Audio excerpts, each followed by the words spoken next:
হচ্ছে, আর এই sign up form হয়তো কোনো সার্ভারের থ্রুতে ইউজ করতেছে, সেটা হতে পারে মেল সিম, সেটা হতে পারে অন্য কোনো সার্ভার। আমরা মেল সিমের থ্রুতে এই টাইপের ফর্ম বানানো দেখবো, কিভাবে ফর্মগুলো বানায় এবং সেটা ওয়েবসাইটে ইন্টিগ্রেট করে, সেই অপশনগুলো আমরা দেখবো।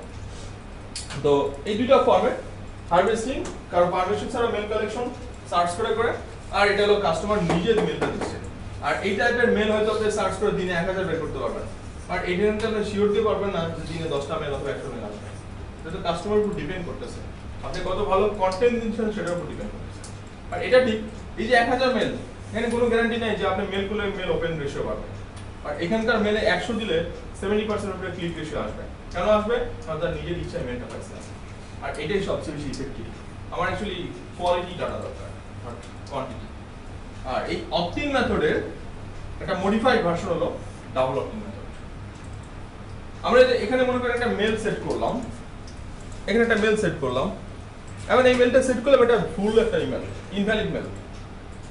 তাহলে ইনভ্যালিড মেল হলে তার ডাটাবেসে কিন্তু ইনভ্যালিড মেলের সংখ্যা বাড়তেছে, তার ডাটাবেসে ইনভ্যালিড মেলের সংখ্যা বাড়তেছে। তো কিছু মার্কেটার আছে যারা বলতেছে না, আমি ইনভ্যালিড মেল নিব না, আমি মেলগুলো ভেরিফাই করে নিব।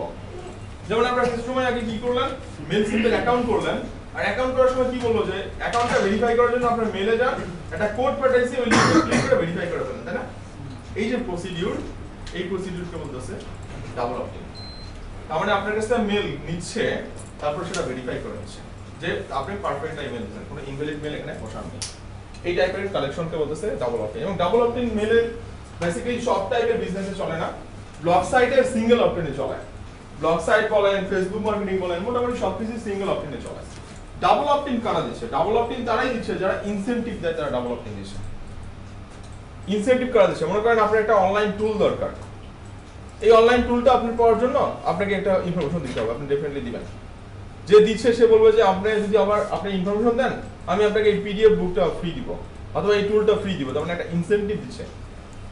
আর ওই সমস্ত মার্কেটাররা তারা ইনসেনটিভ দেওয়ার থ্রুতে তারা ডাবল অপটিন করে মেলগুলো ডাটাবেজে নিয়ে নিচ্ছে। তো এটা একটা প্রসিডিউর। এইখানে যেটা আছে বাউন্স রেট।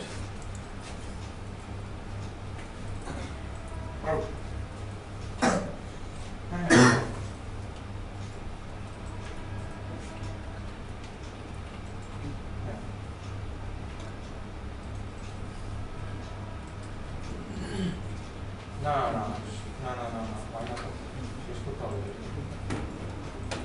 মানে পরে আমার সেশন থাকে তো।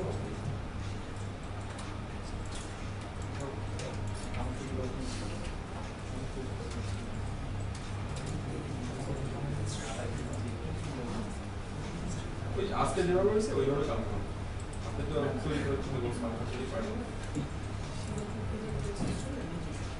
তাহলে আপনি একটা ফরম্যাট আমাকে মেলে পাঠান, আমি প্রিন্ট করা নিয়ে মনে কাজ লাগে।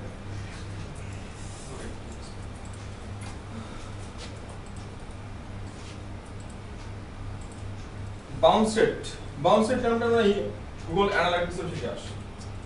সেম টার্ম, মেলগুলো বাউন্স পাচ্ছে। বাউন্স মানে আমি যখন কাউকে মেল পাঠাচ্ছি সেটা আমার আবার ফেরত আসতেছে আমার মেলে। এটা কি কারণে হতে পারে? এটা সবচেয়ে বড়